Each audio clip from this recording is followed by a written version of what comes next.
নমস্কার, স্পোর্টস স্ক্রিনে স্বাগত। আপনাদের সঙ্গে রয়েছে আমি কৌশিক।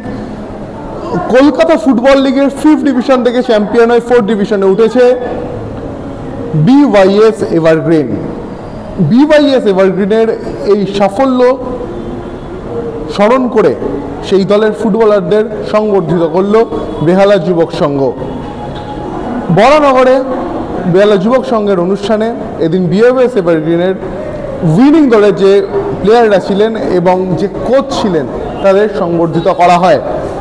এদিন এই যে BYS এভারগ্রিন, এই দলটার নামই কিন্তু হয়েছে বেহালা যুবক সংঘ এভারগ্রিন।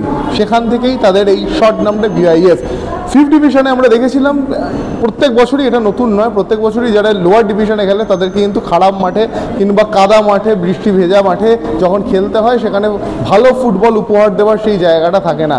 তবে এবার বরানগরের BYS এর নিজেদের মাঠেই তারা হোম গ্রাউন্ড হিসেবে পেয়েছে। 18ই জুন থেকে 5th ডিভিশন থেকে 4th ডিভিশনে উঠে আসে BYS এভারগ্রিন নিজেদের মরশুম শুরু করবে। দেখে নিন সমস্তটা। এই সাফল্যের পেছনে রঞ্জন ভট্টাচার্য কি বললেন, রঞ্জন ভট্টাচার্য আমরা শুনে নিন। তার পাশাপাশি শুনে নিন এই যে দলটার পেছনে সমস্ত রকম মনিটারি সাপোর্ট দেওয়া শঙ্কর রাউত কি বললেন। ঠিক আছে, ফুটবলকে ভালোবাসি অ্যাকচুয়ালি। দেখুন, রঞ্জন ভট্টাচার্যের কি মূল্য আছে? আমি যদি ফুটবলের সাথে না থাকি, ফুটবল খেলাটাই যদি না থাকে, তাহলে আমাদের তো সমাজে কোনো গুরুত্ব নেই।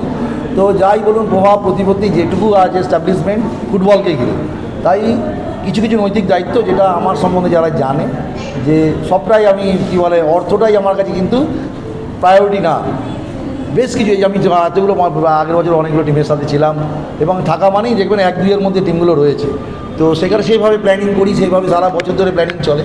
তো সবটাই অর্থ দিয়ে না, যে আমার যে অ্যাডামাস যে আপনাদের academy, Adamas union sports academy থেকে অনেক ছেলে কী বলে উঠে আসছে। তো সেই জায়গা থেকে কী বলে আপনার তাদেরকে তো প্লেসমেন্ট দিতে হবে। তাই প্লেসমেন্ট দেওয়ার জন্যই বিভিন্ন এজ গ্রুপের ক্লাবগুলোকে আমরা ধরে নিয়েছি এবং সেখানে কী বলে আমরা প্লেয়ারদের দিয়ে প্লেসমেন্ট দিয়ে খেলিয়ে আনছি এবং ক্লাবগুলো উপকৃত হচ্ছে।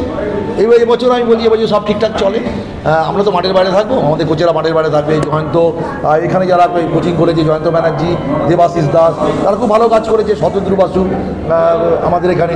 আমি ওদের উপর থেকে আমার একটা ফিলোসফি আছে, আমার সার্কিটে যারাই আছে তারা সেই ফিলোসফিটাকে ফলো করে খেলার চেষ্টা করে। একটা আমি বেঁধে দিই যে এইভাবে খেলতে হবে এই খেলাগুলো, কাদা মাঠে কীভাবে খেলতে হবে, শুকনো মাঠে কীভাবে খেলতে হবে।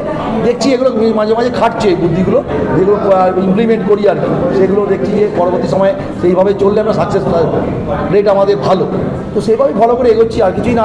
আর সবথেকে বড় কথা হচ্ছে যে বাংলা ছেলেরা একটুখানি উপরের দিকে খেলুক, ভালো খেলুক, এই কথা মাথায় নিয়েই কিন্তু আমি সন্তোষ ট্রফি কোচিং করেছি বা প্রিমিয়ার ডিভিশনে কোচিং করি বলে 5th ডিভিশন বা যারা একদম নার্সারি লেভেলে তাদের সাথে আমি অনেকেই ফিরে তাকায় না। পাটাপাটি আমার কিন্তু সেরকম ব্যাপার নেই, আমার কোনো এই ব্যাপারে কোনো ভেদাভেদ নেই। আমি প্রতিদিনই যদি আমি দেখেন সকাল থেকে রাত অবধি, হ্যাঁ, আমার প্রত্যেকটা একটা নার্সারি ছেলের সাথেও কথা হয়, হ্যাঁ, বিভিন্ন এজ গ্রুপের সাথেও কথা হয়, তাদের গাইড করি, প্লাস পাশাপাশি সিনিয়র। তো এই চক্রাকারে চলতে থাকে। তো তবে BYS এভারগ্রিন ক্লাব, আমি দেবাশিসদাকে ধন্যবাদ জানাবো। দেবাশিসদা আমাকে দিয়েছিল, তখন আমি শঙ্করকে অ্যাটাচ করে দিই যে একটা অর্থও তো ব্যাপার আছে। তো BYS বরুলি যুবক সংঘর সাথে অ্যাড হয়ে গিয়ে কী বলে, যেটা ফুটবল একদিকে হচ্ছে ফুটবলটা ভালো করার ইচ্ছা, আরেকটা হচ্ছে অর্থ করি দরকার। কিন্তু ছেলেরা কী বলে আপনার বর্ষা মাঠে চেঞ্জার বুট পরে খেলতে পারছে, ফিক্সড চার্ট পরে খেলতে পারছে, 4-4.5 দামের বুট পরে খেলতে পারছে একটা 5th ডিভিশনের ছেলে। তো এটা দেখে ভালো লাগছে, ভালো টিফিন পাচ্ছে, ভালো ড্রেস পাচ্ছে। অন্তত ফুটবল প্রথম খেলতে এসে ওরা কিন্তু ভালো কিছু একটা দেখতে পাচ্ছে।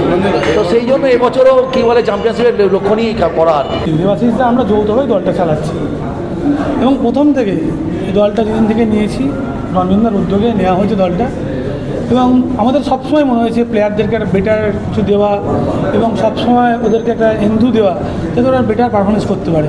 যেমন প্রথম মিটিংয়ে আমি বলেছি যে 5th ডিভিশন থেকে 4th ডিভিশনে আমরা উঠেছি, এবার আমরা অনেক কঠিন লড়াই, অনেক বেশি লিগের খেলা খেলতাম এবং সেরা পারফরমেন্সটা দিতে হবে। আমরা তোমাদের সেরা জিনিসটা দিচ্ছি, তোমরা সেই সেরা পারফরমেন্সটা দাও। আমি আশাবাদী এবার 4th ডিভিশন থেকে আমরা আবার চ্যাম্পিয়ন হয়ে 3rd ডিভিশনে উঠব।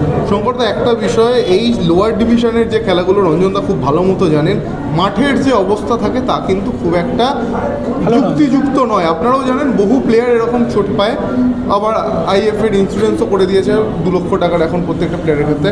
সেই জায়গায় দাঁড়িয়ে আপনি তো IF-এর মধ্যেই রয়েছেন, আপনি ফুটসল কমিটিতে রয়েছেন, সচিবের কাছে আবেদন রাখবেন যাতে মাঠের যে জায়গায় খেলা দেওয়া হয় সেটাতে অন্তত ভালো জায়গায় অন্তত খেলাটা দেওয়া হোক? না, এবারে যেমন আমরা বড়নগর স্পোর্টিং ক্লাবের মাঠটাকে আমাদের হোম গ্রাউন্ড করেছি, সেখানে আশা করি ভালো খেলা হবে এবং সেখানে কোনো চোট আঘাত হবে না। আমার বক্তব্য একটাই, যে আমাদের ইউথ ডেভেলপমেন্টের জন্যে এই লিগগুলো করা, যদি মাঠটা যদি ঠিক না থাকে তাহলে ইউথ ডেভেলপমেন্ট আর কী হবে? সবাই তো গোতাগুতি করে খেলবে। এবং আমি চ্যালেঞ্জ করে বলতে পারি, যে কটা টিম খেলছে সবথেকে ভালো প্লেয়ার আমাদের জন্য খেলছে, এবং তাদের থেকে আমরা যে পারফরমেন্সটা আশা করি ওই কাদা মাঠে সেই পারফরমেন্সটা আমরা পাই না। নিশ্চয়ই আমরা জয়দাকে বলবো যে ভালো মাঠে যাতে খেলা দেওয়া হয়। তবে আমি এটুকু বলতে পারি বড়নগর স্পোর্টিং ক্লাবের মাঠ অনেক ভালো মাঠ, সেখানে আমরা অনেক ভালো খেলা দেখতে পারবো।